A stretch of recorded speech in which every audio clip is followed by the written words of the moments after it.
Nous sommes aujourd'hui, c'est à quelques jours de la commémoration de l'armistice, nous sommes aujourd'hui avec Étienne Grandchamp, célèbre bouquiniste de Charleroi, auteur d'un livre qui est paru aux éditions du Basson, Le Carnet retrouvé.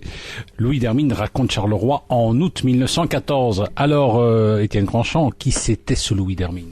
Eh bien, tout d'abord, je dois saluer tous les auditeurs de Ramdam Musique. Je trouve que c'est une radio bien sympa et que le personnage qui est devant moi et qui tient un micro là à l'instant a un beau sourire et c'est un monsieur qui vaut la peine d'être rencontré. Voilà, n'oubliez pas de lui raconter toutes vos histoires de grand-père, de grand-mère.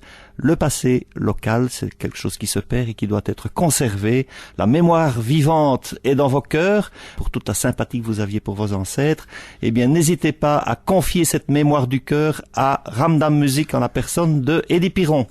Voilà, mais cela dit, le Louis d'Hermine en question, qui c'était ? Eh bien, Louis d'Hermine est un de nos arrière-grands-pères héroïques, puisqu'en août 14, il a été témoin de la catastrophe carolo-régienne avec l'entrée des Allemands en ville.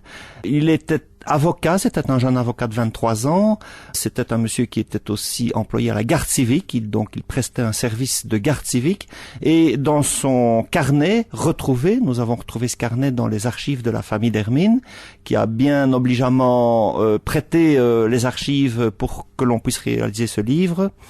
Dans ce carnet, il y a deux facettes, la facette juste avant le 22 août, qui décrit une ville tout à fait stupéfaite de ce qui lui arrive, et après le 22 août, bien sûr, la catastrophe, les carolos qui se font aligner en rue par les soldats allemands, les maisons qui brûlent, l'installation d'une dictature locale avant d'être nationale. Nous sommes avec Étienne Grandchamp, écrivain, historien, c'est lui, Fafouille, passage de la Bourse à Charleroi, il vient de sortir aux éditions du Basson, Le Carnet retrouvé de Louis d'Hermine, un monsieur qui a fait la Première Guerre mondiale. Alors, cela dit, il y a quand même une première partie, c'est presque, j'ai envie de dire, un prospectus de la maison du tourisme de l'époque. Oui, nous apprenons que Charleroi est une ville touristique, est une ville commerçante, est une ville où il fait bon vivre. Et c'est ce contraste qui est étonnant dans le carnet de Louis, c'est que tout cela va être perdu en quelques heures le 22 août 1914. Et puis il y a de belles photos aussi, hein.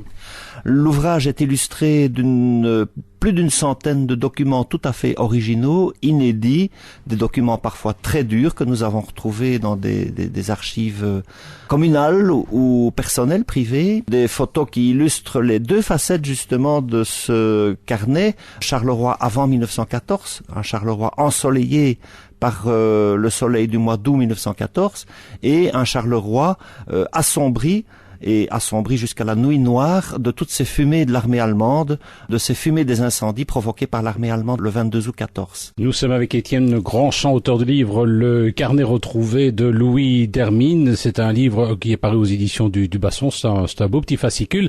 Alors ce Louis d'Hermine, il a fait la guerre. Oui, Louis d'Hermine, à 23 ans, on constate qu'il est coincé dans cette Belgique occupée par l'Allemagne et il n'aura de cesse de fuir notre ville occupée pour rallier les troupes du roi Albert sur l'Isère. Il fuira donc l'occupant et traversera les lignes ennemies à l'intérieur d'une tapissière avec quelques bons amis carolos et se retrouvera dès octobre sur l'Isère, sur le réduit national. Il suivra ses classes d'infanterie, il deviendra lieutenant en 1915 et sera incorporé dans un groupe de mitrailleurs, donc une compagnie de mitrailleurs. Avec ce grade de lieutenant et cette arme, la mitrailleuse, qu'il va en fin septembre 1918 participer à la grande offensive libératrice. Il a laissé des écrits extraordinaires sur cet assaut final de septembre 18, mais ça fera l'objet d'un prochain livre. Nous sommes avec Étienne Grandchamp, qui est écrivain, historien, vient de sortir un livre aux éditions du Basson qui s'intitule Le Carnet retrouvé de Louis d'Hermine, qui raconte Charleroi et aussi son parcours guerrier entre 1914 et 1918. Alors ça tombe bien, je dirais, ce bouquin, parce qu'on commémore aussi le 100e anniversaire du début de la bataille de l'Isère, je dirais. Oui, la bataille de l'Isère, commencée vers le 19 octobre 1914, entre Nieuport et Dixmude, fait une mêlée invraisemblable de centaines de milliers d'hommes.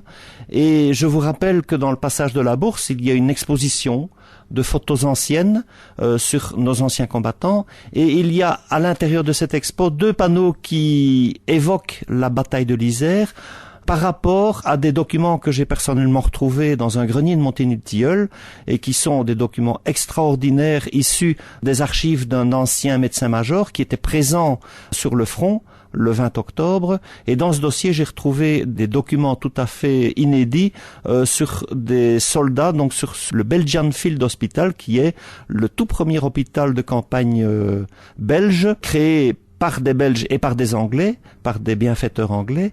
Et à l'intérieur de cette liasse de vieux documents, j'ai retrouvé des dossiers étonnants sur un officier allemand et un soldat français inhumés dans la même fosse commune. Mais je ne vous en dis pas plus, venez découvrir les panneaux, ils sont vraiment étonnants. Nous étions avec Étienne Grandchamp, qui est l'auteur du livre Le carnet retrouvé de Louis Dermine. Louis Dermine, militaire, qui raconte sa bataille de l'Isère et son Charleroi en août 1914. C'est, je dirais, un premier tome, il y en aura d'autres par la suite. Alors la bataille de l'Isère, finalement, l'armée belge durant la Première Guerre mondiale, elle a été relativement épargnée par le roi, qui voulait pas vraiment que ses soldats souffrent du conflit. Le verbe épargner ne sera probablement pas apprécié des 40 000 soldats belges qui ont laissé leur vie sur le front belge pendant 4 ans. Il ne faut pas croire que parce que vous ne montez pas à l'assaut de façon idiote sur les tranchées allemandes, vous êtes quelqu'un, un lâche, qui se cache. L'armée belge, il suffit de lire les écrits de tous nos anciens combattants, a été héroïque sur le front de l'Isère. Ils se sont fait autant bombarder que les Français ou que les Anglais. Ils ont participé à une offensive en octobre 18 qui a tué 40 000 des leurs, 40 000 Belges. N'oubliez pas que la Belgique c'est une petite armée. L'armée française compte 9 millions d'hommes, l'armée belge en compte peut-être moins de 100 000. Donc tout est relatif. Et n'y aurait-il encore eu qu'un seul Belge tué? Je pense qu'il faut lui rendre honneur et que l'héroïsme d'une petite armée comme celle de la Belgique est tout à fait autant honorable que le grand héroïsme de nos voisins. Oui, n'oublions pas notamment ce sont eux qui parlent de petite armée belge épargnée. N'oublions pas non plus qu'il y a eu le fameux boyau de la mort aussi. Le boyau de la mort, au-delà sur le long de l'Isère, au-dessus de Dixmude, qui est maintenant reconstitué. On l'appelait le boyau de la mort parce qu'en fait, il était en potence par rapport aux lignes allemandes, et les tireurs d'élite allemands n'avaient de cesse d'aligner les soldats belges qui ne pouvaient que passer dans leur ligne de mire, puisque justement ce boyau était presque indéfendable vu sa situation géographique par rapport aux lignes allemandes. Voilà, en tout cas, si vous voulez en savoir un petit peu plus sur le parcours de Louis Dermine, c'est un parcours à échelle humaine, eh bien je vous invite à lire ce livre paru aux éditions du Basson, Étienne Grandchamp, Le carnet retrouvé de Louis Dermine.